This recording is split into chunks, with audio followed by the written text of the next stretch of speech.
Was it? Was it? There's nobody here. It's weird. Hey there, Lori's here. Hello, Lori. Hi. I've got I'm in a room and I just turned the light switch on and the light bulb's burned out. So I'm sitting I'm here, but I'm sitting in a dark room. That's all good.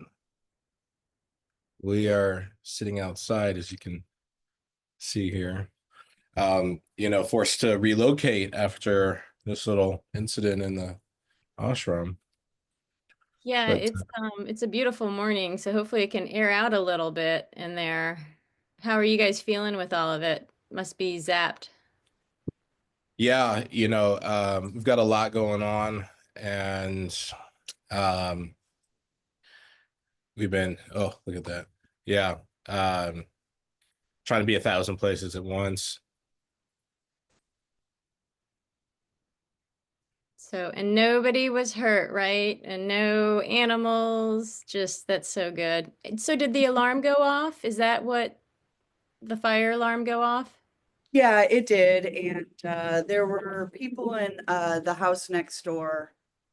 And so they called as well. So there were a couple, calls into the fire department, and they got over there right away and Oh, good. put it out. So yeah. Good. It's just gonna take a long time, some restoration and whatnot to get it, just the electrical fire is so stinky. And there's just soot everywhere inside there. So it's unfortunate. Yeah. Well, I see we have some more folks coming in. So that's good.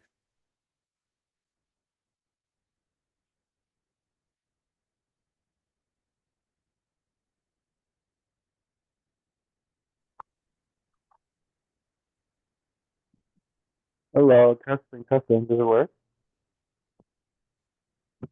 Hi, we are here. Wonderful. Yeah, just wanted to take the opportunity to welcome myself in. I actually just downloaded the Down Die app and saw there was a club running for Terasem. So on my morning walk today, I decided, hey, why not? I'll check out the YouTube channel, and now I'm here. So Oh, thanks for great. having me. Great. Yes. It's nice to meet you in this virtual world here. We have this gathering every month on the 10th of the month at 10 a.m. Eastern time. And it's kind of a laid back format. We kick off the meeting with sharing. So we go around the room, so to speak, and people talk about what's going on in their personal life. They share a piece of artwork or a song. Sometimes people play an instrument just to kind of get us settled and welcomed into the space. And so I see some more folks coming in here. Admit. And so then after we go around and do sort of the round robin, and everybody has a chance to just give a little update or a little share, then we go into reading the Truths of Terasem. And so there's a certain section that we read, and so people volunteer and read certain parts of the section we're covering. And then at the end, we do a discussion if there's anything that really stood out for you, or something, or questions about the truths that we read. And then from there, Gabriel does a meditation on a universal truth, and then we wrap up. And so this month is a little special because we do a Seder. And so he will end this meeting, and then I don't know exactly, but I think he will end this meeting and kind of restart, and he'll share the Terasem Seder document. And sometimes we have a larger group, but the ashram that we're usually in had a fire last week. And so it is out of commission. So that's kind of the welcome, you know, for you, kind of setting the stage. And so so we have more people sort of coming in here. Hello, hello.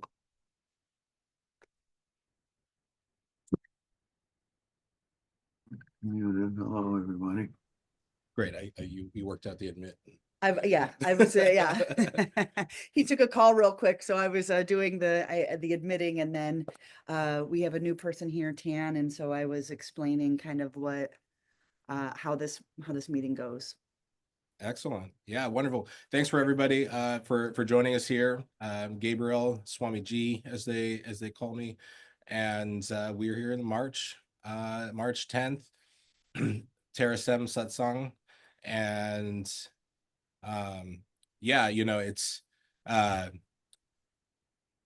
often, you know, that being the 10th of the 10th, it's, you know, rotates around days, and clearly being here on this Monday morning, you know, has affected some of our regular attendance, and certainly even, I mean, my attention is a little bit frayed, and, you know, taking calls from the treasurer and of the museum and whatnot to clear things up and keep them going.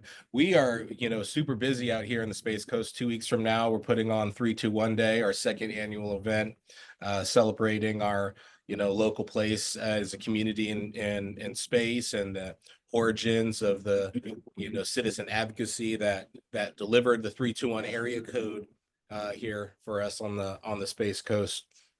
And today is the Freedom Seder Day celebration as well. And so afterwards of this gathering, I'll be going through the Freedom Seder. And you know, others are welcome to join for that. It'll be a different Zoom immediately following this one. But yeah, so why don't we go ahead and get into kind of our introductions and shares. And so I'm going to kind of work down the list of participants here and start with well, Jennifer, you want to start with it? Sure, I'll start. Well, yeah, as Gabriel said, it's busy here on the Space Coast. It's a little chilly this morning. I just went and got my jacket because we're sitting outside. It's unfortunate that the ashram caught fire this week on Tuesday, I believe. And so we will not be at that location for a while until the restoration happens there. There's just smoke and soot everywhere. It was an electrical fire, so it's just really, really dirty over there. So that's kind of sad for that beautiful house and building. But I'm sure that Bina will have it back in no time, and it'll be better than ever, I'm sure, with her design and decoration eye on things. So yeah, I'm excited for the week. I have a lot of to-dos as we're getting ready for the 321 Day. And then also we are trying to gather the largest group of females who have flown in space and get them to the International Space Development Conference in Orlando, June 19th through 22nd. And so we're really excited about that. If anybody has any connections to one of the women, that would be great, or a connection to somebody who would like to sponsor one or more of them. So what we're intending to do is of the 100 women, there's actually more now, but we're focusing on the 100 women, and we're developing a coin.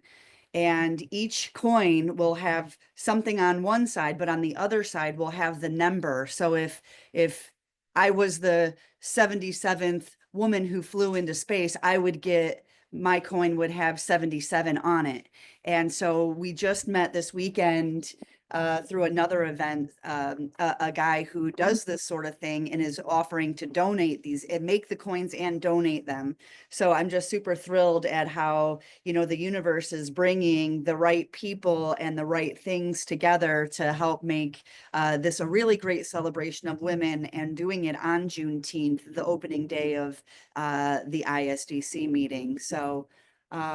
So that's just another example of something that Gabriel and I are doing, and getting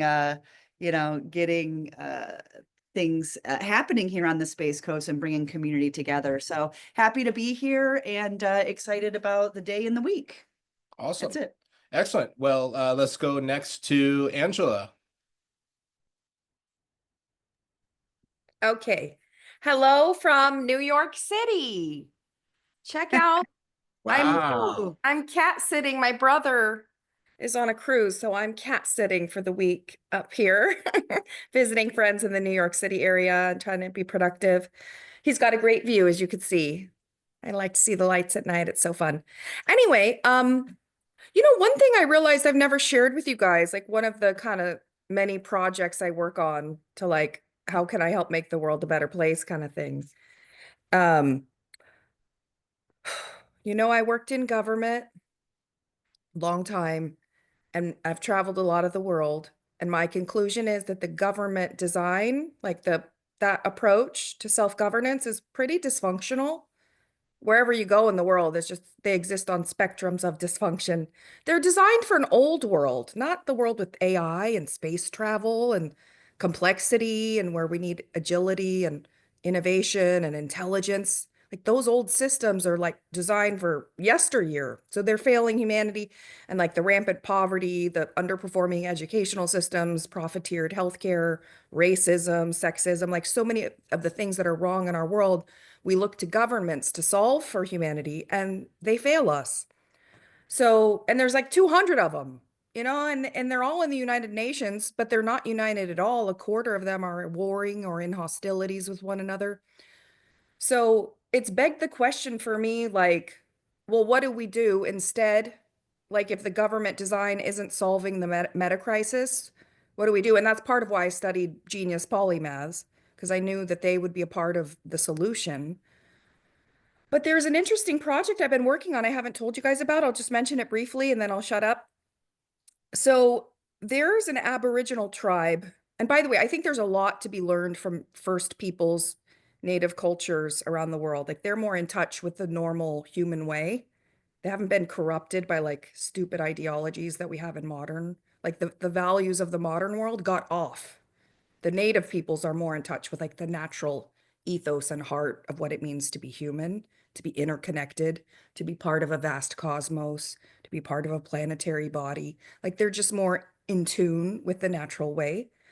And there's a really interesting group in the northeast of Australia, an Aboriginal tribe called Yidinji, and they have claimed their sovereignty. Like they're not under Australian rule. They've developed their own independent nation, and they're building it in the modern world. So it's like a restart. It's an example of like what self-governance can look like when it's designed and intended to be effective and humane from the start, to have lovingness built into the systems and everything. So they're kind of like paving the way as an example of what governance can look like. And it sort of begs the question for me too, because if we go to other planets, we're going to need to be like governed, and organized as well. So they're an example of like how we could start off right when we go somewhere else. So anyway, in August, they're having a conference and I'm going to be going to that. And I'm kind of advising them on like their educational system and their justice system, so that when they have it fully up and running, it will be based on, intelligent design, humanity, loving kindness, and all those sorts of things, helping people, not harming them, which is what most of, or at least the American government has caused a lot of harm. Anyway, I feel like I'm blabbering, but I just wanted to make sure you guys are aware that that's something I'm working on. Yeah, it's quite an adventure, but the Aboriginal peoples were there first. Why shouldn't they have their own government, So it's a fun experiment to like make a government from scratch in the modern tech world. Yeah, that's awesome. Thanks for sharing, Angela. That's really great. You know, and I'm going to connect with you after about the Prison Transparency Project. Yes. So to connect with you on that. I've been But working on that lately. I have some updates too. oh, good. Okay. Great. Excellent. Yeah, love it. And that is totally within the Terasem ethos, to um be curious, to experiment, to evolve. And so it's, all of us are, and doing quite these exact things, just because it, suited us in the past. Did it even suit us in the past? I mean, I think that's a fair question. But, the real thing is, where are we going from here? You know, and that needs solutions, it does. I think I like that indigenous philosophy understands the ecosystem and balance more so than a lot of our modern tools. But let's go next to Mike Perry. Hello, everybody. I'm as usual, in Scottsdale, Arizona, and at Alcor's facility, and I don't have a very long uh, statement to make, but things are going pretty much normally here, and we're doing research and as well as the usual things that we do, and uh, haven't had a cool down in a while, but we'll get to that. So, Mike Perry. Yeah, that's great. I mean, you guys have been very busy, in the last year or so, and Yeah. which, you know, is a double-sided, sword there. It's exciting to see, multiple cooldowns, three, breaking the record, for a single in a day. But on the other hand, that means, that we've lost someone else to, chronic inflammation, and that's something else that we need to, to focus on and address. But absolutely, I mean, the interest and everything around cryonics has been exploding, as well as the conversations around radical, longevity and anti-aging. And these are all the cross sections that we've been pioneering thought and an empathy, around for over 20 years now. In fact, I got my 18-year-old son Zion is now, inquiring and about the Alcor, process and application. So he's talking with Diane and with Rudy and all that to kind of learn his pace. And he might even come to Radfest in July in Vegas. I'm planning to attend Radfest myself too. So maybe I'll see some of you people there. Yeah, hopefully. All right, well, let's pop in and say hi to Amy. It's been a while, Yeah, Amy. we haven't seen you. Good to see you. Oh, you're muted. I don't think we can't hear you. You're muted, Amy. Sorry. Okay, how's that? Yep, there we go. Yep. Good. Sorry. Yep. So here I am. I'm in Vermont. It's been a long winter. It's always a challenge for me to make it through winters up here. I don't think it's for me, but I did survive. I had RSV and some other awful thing after that, and like recovered from infections and took some poison type of medication for Lyme disease and survived all of it. And it's amazing that I'm still here. That's all. Well, we're happy. Glad you're here. Absolutely. Yeah, it's good. It's good to have you here. It's been, I think a lot of people, have had a rough go, especially in the last, month or so. I mean, it's, not without, opportunity and some excitement. But, I'd say I'm hearing a lot, particularly in the last 2-3 weeks, a lot of struggle. A lot of people have been, struggling mentally, physically, health wise. just a lot of general stress and depression. Maybe it's, the winter, that has been catching up with all of us, for so long. Yeah. Can you still But hear me? yeah, we hear you. Oh, okay. Well, I mean, there's also this the Bitcoin thing. When it hit $100,000, it really upset me because I asked my family members to help me when I had nothing in the bank. I didn't even actually have a bank account at the time. And I asked them, if they could look into this, if they could loan me, $10 or even $5,000. And that would have been worth like $28 million now. And they would not. And I told them about it when it was, very cheap. And it's Bitcoin suicide is a real thing. I have to tell you, it's very real. There's articles about it, and I'm just going through something like that myself. I've never been a greedy person. It just happened to come across a radio channel that I was listening to back then, and I'm just feeling completely helpless, at this point. I really could use some counseling, some guidance as far as what to do at this point in my life, because I just don't see it. It's difficult. I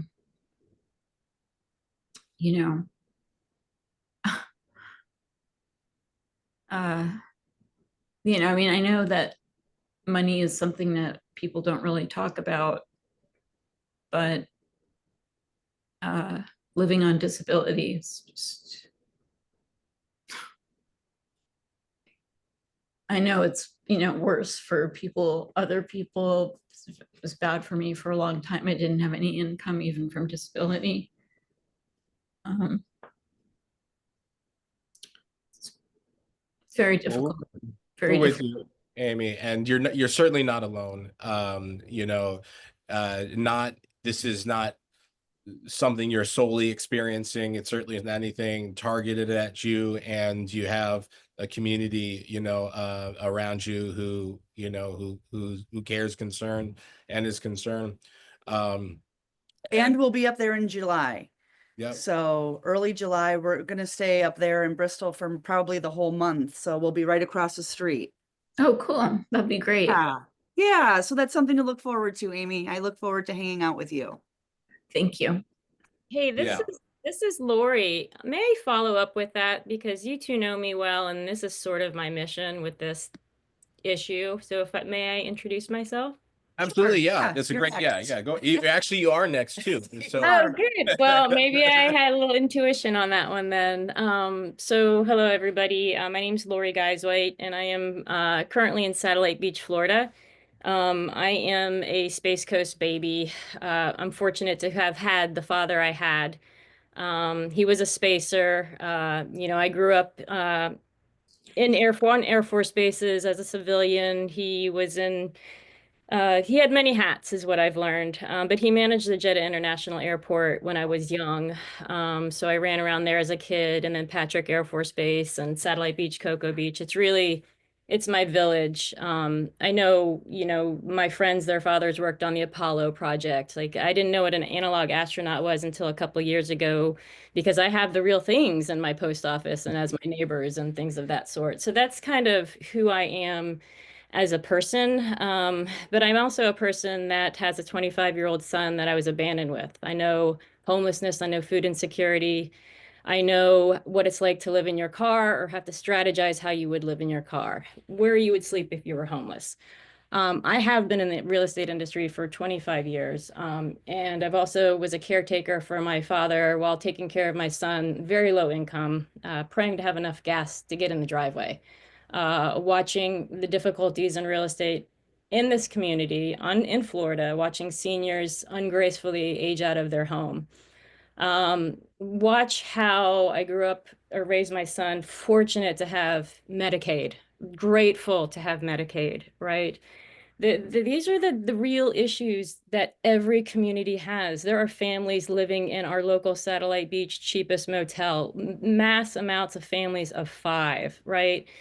The systems are created to be broken on purpose. Suppression is a gazillion-dollar industry in all the directions. There are solutions to the housing crisis. The way my brain works is who I am, is my missions on this planet are to help as many with the housing crisis. We have the solutions: 3D print construction, modular builds, using fuselages of planes for the simplicity of shelter or buildings. Like, my brain goes in a gazillion different ways on how we can fix the broken crap. So that's what I do and how I study it. But the systems are broken and they're made to suppress on purpose, and we have the answers. We are the scientists, we are the brains, we are the people, the community.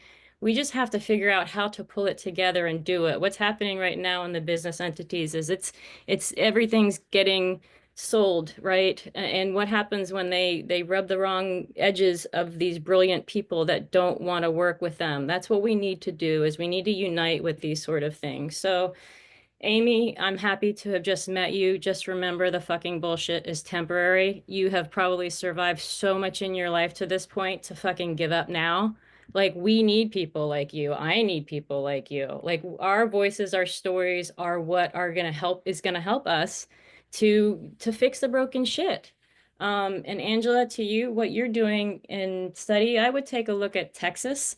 I have a lot of entities coming to me for large scale projects, and it's been interesting to hear that Texas, the people that are developing in Bastrop, which is a 6,500 acre Greenport spaceport in Texas, just outside of Austin, and some other projects, that they are all making their own rules, laws, and regulations, and that's why they're doing these things. So that would be a very good way for you to research, but now not how things are done in a universal light mode and more of a dark side mode. So yeah, so sorry to bombard everyone, but I'm just really passionate with a lot of the stuff. So I hope that we can help one another in however we need help. So nice to meet all of you. That's sweet, Lori. Yeah. Yeah. You know, I was wondering if you would maybe be open to putting your email maybe in the chat for Amy or Angela if they wanted to reach out to you. Of course, yep. I'll put my email for anybody and phone number as well. Yeah. It's great that, to connect, all of you, in this way. Amy, we haven't seen, in some time. Lori, we see you often, but this is your first time joining us here, and as well, Angela and Jennifer, you all are so, brilliant, talented, wise, experienced people. And I think you really, on to something. This is what we are on the cusp of, and that is the promise of expansion, of finding new worlds, of new ways of being, living, locating. And so I think that we're going to see a lot of good, come out of, your corresponding and experiences together. All right, Julio, how are you? Hello, everyone. Good to see you all. I see that there are people who I had not met before, and I'm very happy to meet you now. So, yes, I wanted to tell a story to Amy, which was kind of related to hers, seen from the other side. I used to be a very early member of the Bitcoin community, starting in end of 2008, the week after the Bitcoin paper came out at the end of the year. I was already mining Bitcoin, and at some point I had several thousands Bitcoin, which would be worth several hundreds of $millions now. So am I a rich person? Not at all. I'm constantly broke. What happened was that in 2012 or 2013, a family member needed some urgent cash. I didn't have urgent cash to give, so what I did was to sell all my Bitcoins. and what and gave the money to her. So what do I think about the lost opportunity? What do I think about not being a very rich person as I could have been? I don't think about that at all. The thing is that these things happen, and I do not regret having used what I had to help a family member, and I would do exactly the same thing again, even if I knew what was going to happen to the price of Bitcoin. So that some things you are not really supposed to think about too much, especially things having to do with money. Myself, I'm happy enough to have enough to eat and to give myself some nice things every now and then, and that's it. Even so, I'm much, much, much more lucky than too many other people in the world. And so let's see. Yeah, I want to continue what I was starting to tell you at last meeting about this upcoming Terasem colloquium in July, which will be dedicated to answering one question. And the question that we want to answer is, should we still want to send human astronauts to colonize space? Or should we want to leave space expansion to artificial intelligence? Now, to me, this is an existential question, because it does impact on many aspects of how we, space enthusiasts who are also following the artificial intelligence world with very keen interest, we cannot really avoid this question. We have confirmed one speaker so far, which is Robert Zubrin, the founder of the Mars Society, and I'm sure he will argue for the continued need for flesh and blood human astronauts in space. We are going to recruit other speakers who will argue, I hope, for all positions from one extreme to the other. And I think it will be a quite interesting Terasem colloquium. As usual, it will be accompanied by an issue of the Terasem Journal of Personal Cyber Consciousness, dedicated to the same thing, for which Bill Bambridge has recently put out a call for papers.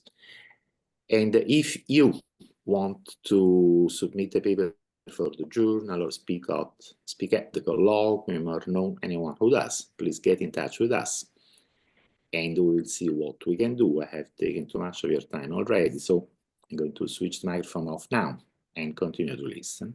And once again, very nice to meet all the people I haven't met so far.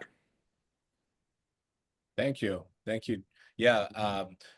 Just tremendous work, with the colloquiums and the journals, Giulio, and the gentleman, I forwarded you an article earlier of this professor of ethics in science and technology here at Florida Institute of Technology. That particular article I sent you, is off topic for this next colloquium. But I believe that this professor presented with that question, the abstract for the colloquium, I think would have some very interesting content, to consider as well. So we'll this is follow up. very cool. This is very cool indeed. Wonderful, wonderful, excellent. All right, so let's go. I'd like to welcome Tan Khan. I hope I'm saying it right. If you'd like to speak. Welcome to the gathering.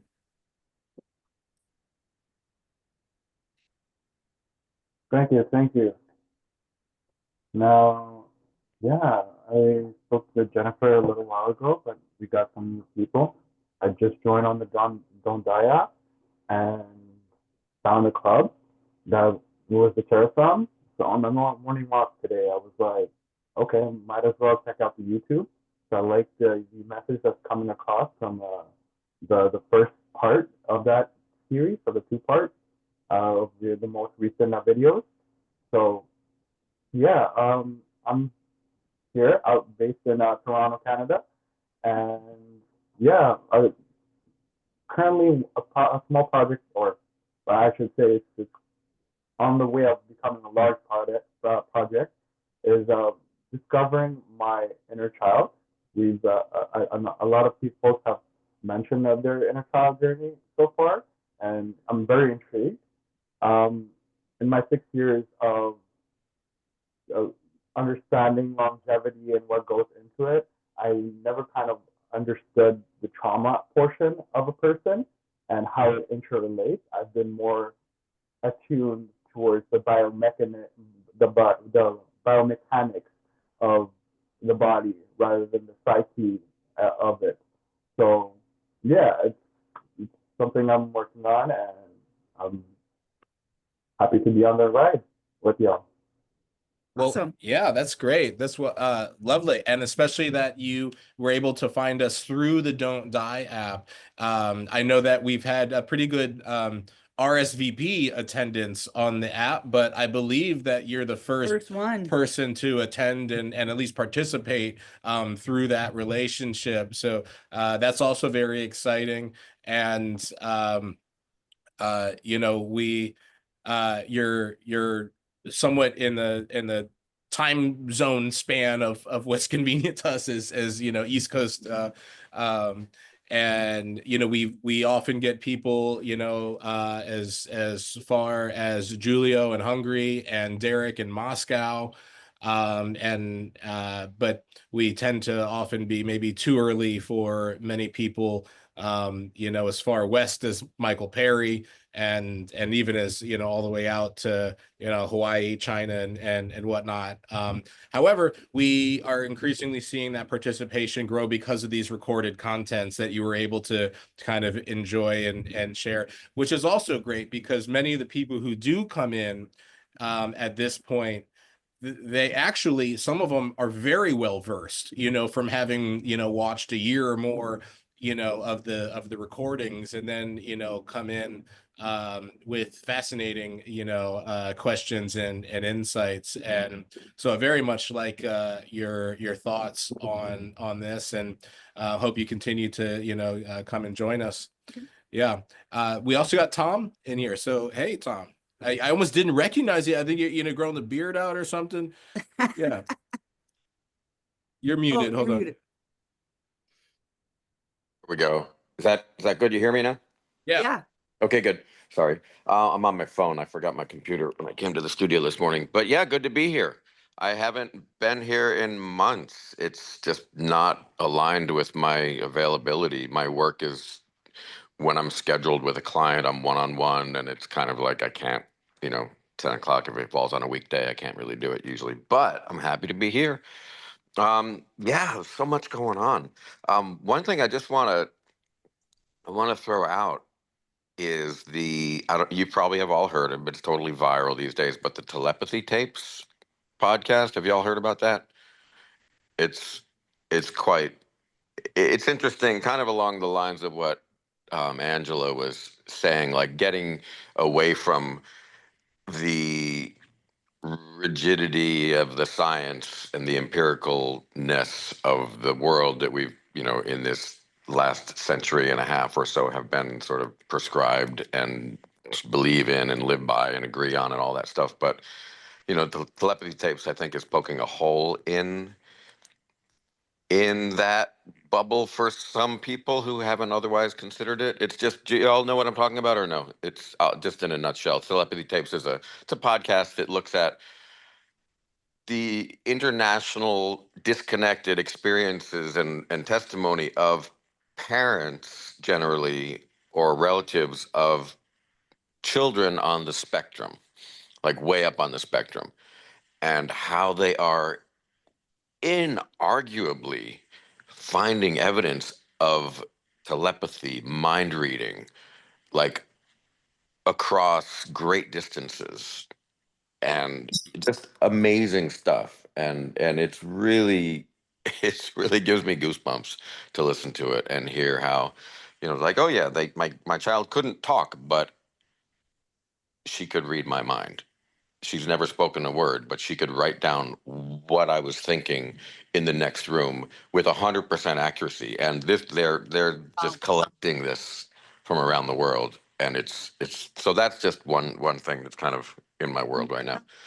Um, but yeah, one on a personal note, I'm just feeling my 91-year-old mother, who is currently in the dental chair getting 2 molars extracted. So pleasant healing thoughts for Esther Paul, who's anxious about it. I'd appreciate it.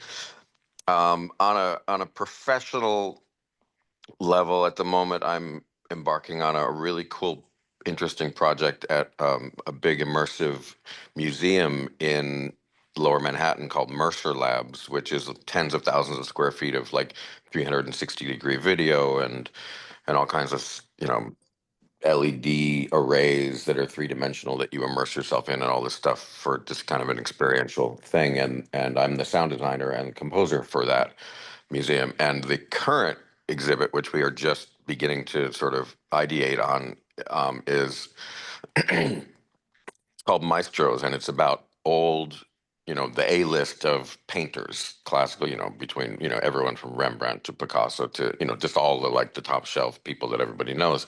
But taking a handful of those people and then imagining what their work would be like in the current age with the technology, and kind of interpreting hypothetically what that might be like, and then but making them like walk through and very tangible. And I'm trying to come up with sound and music to make these things go. So that's kind of intriguing and interesting. Um,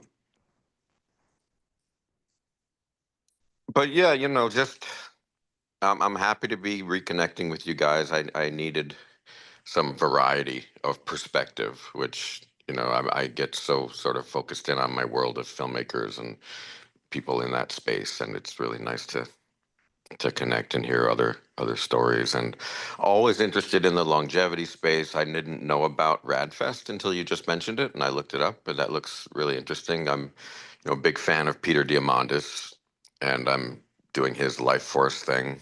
Couldn't really afford Fountain Life, which looks amazing, but Life Force is sort of in between. um, but yeah, feeling good physically. I turned 60 a few months ago, and I'm working out and taking my supplements and trying to, I've got a 6-year-old son, so I've got a lot to, keep up with. I can still run faster than him, but not for much longer. But anyway, I'm excited to be around brilliant minds like y'all's and keep expanding. I've got a friend who is manifesting stuff like crazy with her thoughts, and she's figuring out how it can be effortless to create the reality that you want if you align your thoughts and things like that. And I've had a little bit of experience with that, but I'm more of a hard work guy. But witnessing her, she's kind of a coach too. She can help me maybe figure out how to do that myself, but I'm curious to hear anything else. And one last thing, 10, really awesome to hear about this aspect of the inner child and processing and dealing with the trauma side of like staying alive a long time, of the whole longevity thing. And that's because that's huge. I mean, I feel the effect of my childhood trauma every day, in every interaction, in everything my whole inner voice is like still processing and trying to escape the trauma that I experienced 50 years ago. So, but I never really connected that to something in the longevity space but that's of course a huge part of life, right? And our experience. So thanks for bringing that up. That's something to look into. But anyway, that's it. And Amy, I hear you, and I feel your pain, and I know you're surrounded by love and support, and I send lots of love to you. Yeah. Yeah, excellent, Tom. So a lot there. I don't think we spoke much about the 2B movie, but Trish triggered a reminder for me to connect with you about what we've got going on with the promotion of 2B movie. Maybe, you have some insight and some network there that could help us. But also, again, I think talking just a summary of all this stuff that we're going on with, some point in the recent past, we really began to compartmentalize the empirical world, and that creates things like race and gender. And a lot of these things that turn into, childhood trauma issues, things that we create as archetypes that of our, in our childhood, that continually play out through the rest of our life, very difficult to get out of. And one of these buckets is the belief that death, is necessary, mandatory, and good, even, right? So there's so much more to be had around developing these conversations, and also how this touches into actually the beautiful diversity of life and its capabilities, and how so many amazing possibilities are being muzzled and stunted because they don't fit in to this compartmentalization of the empirical world as we come to know it. And that does, address things like telepathy or astral projection, or just all the different ways that people can show up. And I think a like example is the incredible diversity that we've cultivated in the canine, in size, shape, color, their ability to, smell things out or comfort people, that in fact, that we have a much more wide range of capabilities than we're allowed to know and understand and express. And it's time for a reawakening, of that. But before we get there, we're chatting up almost a whole hour. I see Kevin's in here too, so I want to give the voice to Kevin before we do our recitation. Hey there. I don't know if audio is coming through. Is it? Yeah, we hear. Hey there. Hey group. Great to be here. Hi. Sorry I'm late. Always 10:30. Just finished another meeting. So I haven't been reading my Terasem documents, so I'm out of the loop. But are we just sharing quick updates with our lives? Yeah, Yeah. we're still just trying to get through the introduction. Okay, well, the good news is, I mean, I agree with you, Gabriel. Crazy times. But last week, I got to go up to the Hill and advocate for NSS and ASD, and had some good meetings with some senators and Congress people about space and how, again, this was about space, not consciousness. Though they could use some consciousness on the Hill, because obviously we had the presentation to the Joint Congress on Tuesday night. So I was there right there during that. So it is crazy what's going on up there and in that world, but all we can do is continue to build resilience. And yeah, resilience, that's the thing, is to build systems of resilience to continue moving forward as a species. So this group is one of those bastions of possibility that does great work. And I put the thing in the link. So I'll just mention Dr. Vivek Vimal. So I got to meet him in the spring at Brandeis University, the Spatial Orientation Lab. He does a lot of neurovestibular work for the space community. And he's going to hold this very nice AI inquiry, but more about the human part of it versus the technology part of it. So that might be interesting to this group. So he and his group, I've only visited him once, but they seem very open to different creative approaches to thinking about our relationship and relation to technology. And I think someone mentioned earlier the idea of, will we continue on space? It was a Giulio, space and robots, or AI and robots, or humans and robots. And I think it's both. We've been developing, or slowly I've been developing, a framework. It's in the world of AI and robotics. It's called AI teaming. And you can just put the word in AI teaming and read about how will we as a species work with them, and obviously you've got the two parties in that field discussing how we might want to treat them. I always like to say thank you to the AI after it brings back some information, and I work with the 7 different ones, you know, across the various platforms, and I've realized I don't know where I put which note. So we all have chats that we're having discussions with those, but I did go back and find what I needed just last night, which I need to put into a link. But yeah, someone told me who was working in the field a while back. She said, you know, you do not want to treat it like the other, and I think it's good to treat it respectfully. So it's just, you know, like you're having a conversation with it, returns something to you, and I always like how positive, depending on which one you've invoked, how its tone comes back. The grok tone is very funny. Well, I won't say funny. There are different modes which you can select. I've noticed on the phone app last night. So anyway, I won't go off about that. But yeah, it's great to be here and be part of the community. And I wish I spent more time reading. But I will stop there. We're gonna read here in a minute. Yeah, Oh, yeah. That's you know, we are all, you know, the world has so much to do. We're all so busy out there, and I mean, I don't think there's any expectation that, you know, you sit, you know, on your knees, you know, by the bed and read the truths before, you know, going to sleep each night.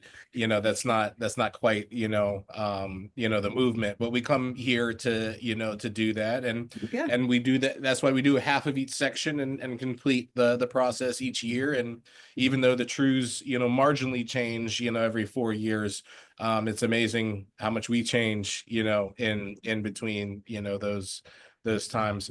But that's beautiful. And the treating, you know, I don't think it's not, the AI doesn't need to be alive or sentient, right? You know, it's more a projection or reflection of ourselves, which is why, you know, being empathetic and polite, you know, is good process, right? You know, because in essence, you're not talking to you're talking to yourself.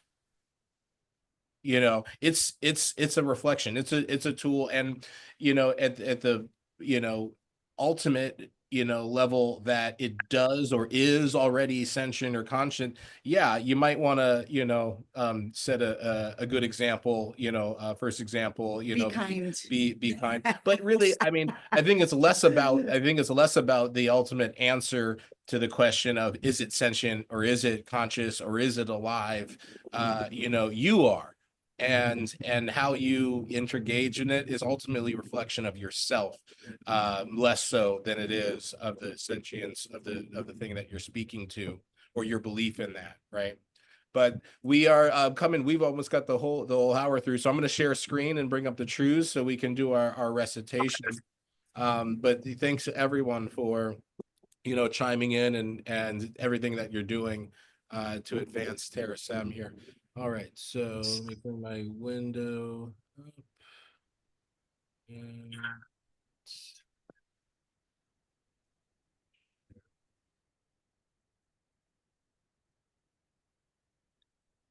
do you see the truths now, everybody? Yeah, excellent. All right, let me make it a little bigger for me. All right, I will read 2 and 2.1, and then, you know, look for volunteers to continue through the rest. What is Terasem? Terasem is a trans religion that includes all religions the way a forest includes its trees. Forest of Terasem means good lives are immortal and good faiths are welcome in cyber heaven. Fundamental to every religion is the immortality of the soul, which in Terasem is our consciousness. Afterlives differ for good and evil, thus Terasem knows a joyful immortality means only good lives. Identity migration amongst physical substrates honors creation by continually bearing witness to its greatness. Transferring identity to cyber substrate is a matter of mannerisms, personality, recollections, feelings, beliefs, attitudes, and values. Having multiple transferred identities for a single soul is just as joyous as having many children. Souls will be reanimated via mindware and mind files because it is doable, respectful, and completes Terasem. And a volunteer for 2.2. Kevin, please. Omnipotence, omnipotence, and omnificence are what uniquely define God. Daily experiences tell us nothing meets these three criteria today or historically. Earth's innocently suffering millions is proof. There's nothing omnipotent, or omnificent today. Future technology will enable Terasem to encompass the universe, thus becoming omnipotent, omnipotent, and omnificent. In this way, God is building Terasem with smart atoms and conscious electrons. Nanotechnology and geoethics are the tools for expanding Terasem into the multiverse-wide omniscience, omnipotence, and omnificence. Expansion of Terasem is the purpose of life because it makes life good for all. Ritual observances. Well, that's good, Kevin. We'll ask someone else to do 2.3. Thank you. Mhm. Yes, please, Tan. Ritual observances, the way of Terasem, must be respected daily, weekly, monthly, quarterly, annually, and quadrennially. Religiously perform daily exercises, vitology, unite earth, work happily, author self, serenity, utope self, motivate, astro, sleep. Insist upon a sundown to sundown Sabbath rest weekly. Sing love night, read, exercise, sexercise, and transcendental meditation. Let me hold you there, Tan. The small print with the 4 decimal points, we don't recite in the monthly gathering, so you can skip to 2.3.3. And as well, after that, the 2.3.4.1, you don't need to recite. Copy that. 10th of each month at 10 o'clock, gather for reading 30 sequential truths of Terasem. Understand better freedom, nature, obligation, and transcendence with ceremonies after each calendar quarter's third Satanga, respectively. Acknowledge the 10th of the 10th by reciting Truths of Terasem entirely and celebrating collective advancements. Leap forward the 60th day of every leap year with a decision-making convocation concluding March 4th. That's excellent. Thank you. Thank you for contributing today. We'll go to 2.4 for the next reader. I'll do it. And by the Great. way, I just love that Martine included sexercise in that list. Okay, you know what her and Bina are doing. All right. Exclusively a trans religion is Terasem, so don't leave your religion, for there is no battle. Battle disbelief and battle discord, but do not battle the forest that protects us all. Adopt Terasem as your trans religion, and you will experience the pull of joyful immortality. Treat all kind, religion, and spirituality with respect, for they teach theism, individualism, solidarity, goodness, afterlife, and Sabbath. Treat all great prophets with respect, for they were touched by the future Terasem. Links from the future Terasem to the past and present help to accelerate our progress.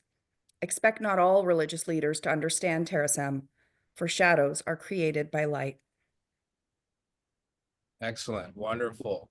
And for late attendance, I'm going to call on Lynn for the last section. Welcome, Lynn. You might be on mute. I see your hand, Tan. Is that better? Can you hear? Oh, there you go. Yeah. Thank you. Thanks.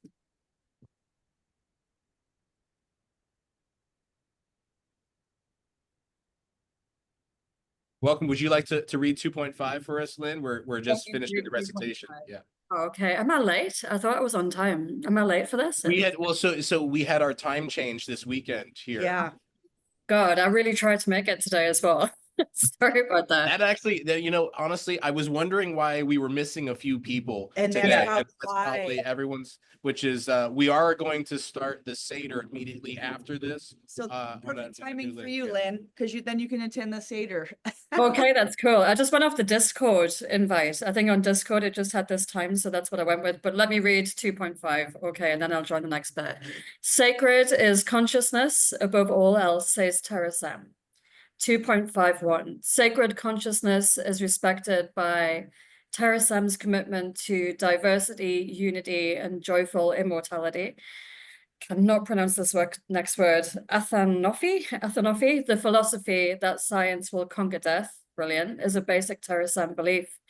2.53, commitment to diversity ensures the precious individuality of consciousness. Let me just get rid of that. 2.54, regulated unity gives us the strength to protect consciousness against the many forces of chaos. 2.55, God, this is a hard word. Psychic joy, whatever that is, arises from the sacredness of consciousness, which forges an ethical society devoted to self-actualization. 2.56, distributed intelligence via individualization and universal self-replicating systems honors the sacredness of consciousness and immortality. Lovely, lovely. Thank you for everyone for participation. Tan, I see your hand up.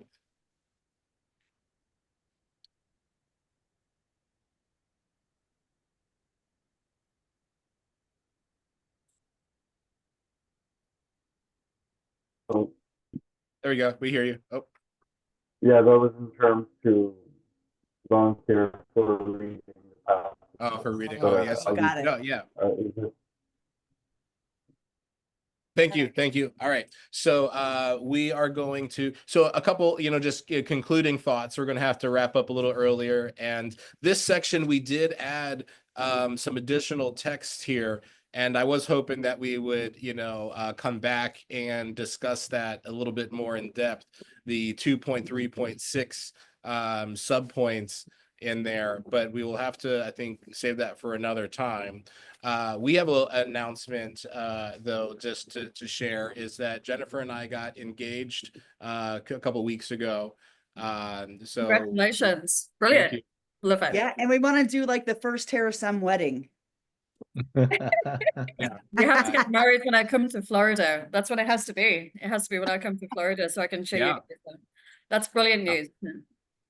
Excellent. Yeah, thank you. Thank you all. And so, but also to build on Angela's comment about Martina and Bina, today is Martina and Bina's 43rd wedding anniversary as well. That means love you. It does.